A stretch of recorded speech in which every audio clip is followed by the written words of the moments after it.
All right, everybody, welcome back to The Rig.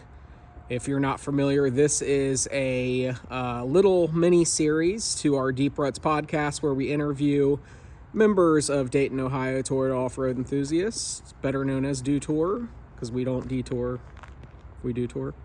And today I have with me Kevin Balbier.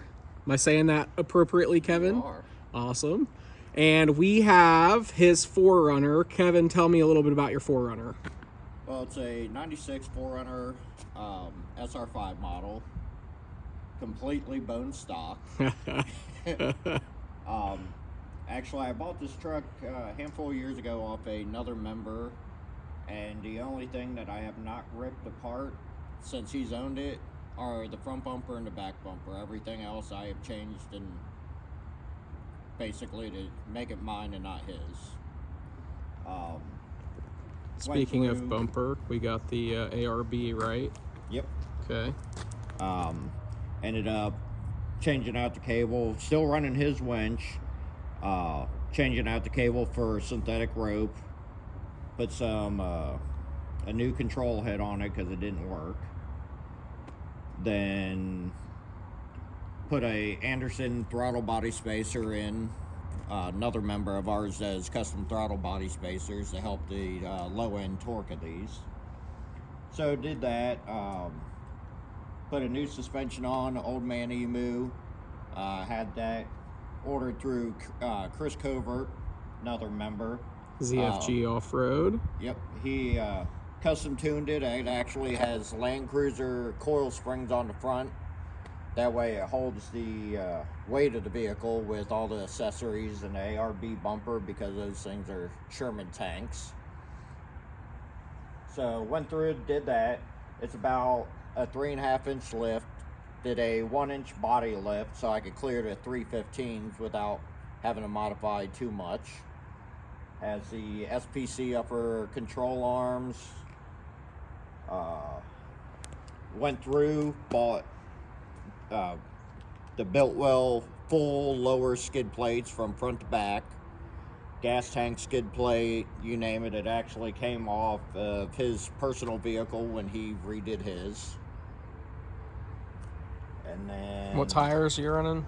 I'm running Cavalry Road 1s. Nothing fancy because I don't want to puncture a 700 tire.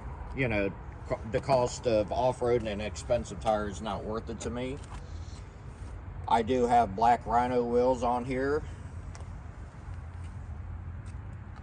The frame is fluid filmed by myself. It has the Tundra big brake kit on the front.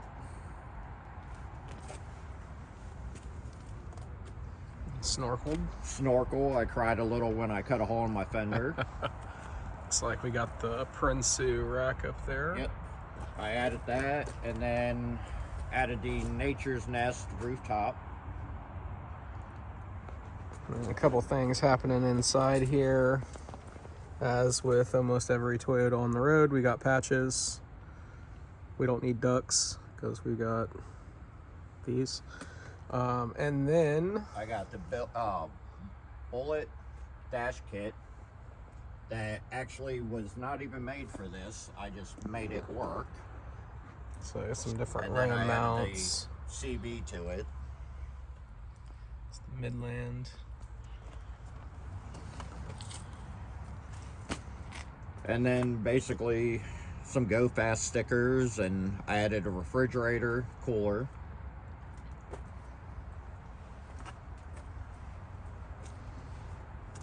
Come around back at a custom bumper right here with a swing out. Who makes that, Kevin? Actually, I'm not sure. That was what was on it, right? Okay. Yep. But drawer system. Yeah, I built a drawer system for it. Did it out of pine because, one, it's cheap and it's light. Just threw some carpet on it, some handles. Nothing fancy, but it works. Holds my tools, extra ball joints, tie rods, just stuff that has a tendency to break on these third gens, especially off-roading it like I do. got a new hammer in there. You can ask Kevin about that story. Yeah, that's a story. Comment below if you want to hear about that. That might be going back. Let's put it that might, way. Yeah. Got a spare axle over there. Normally there's a hijack in here, but I was doing some fence post removal, so that's at home. Got my Blackstone.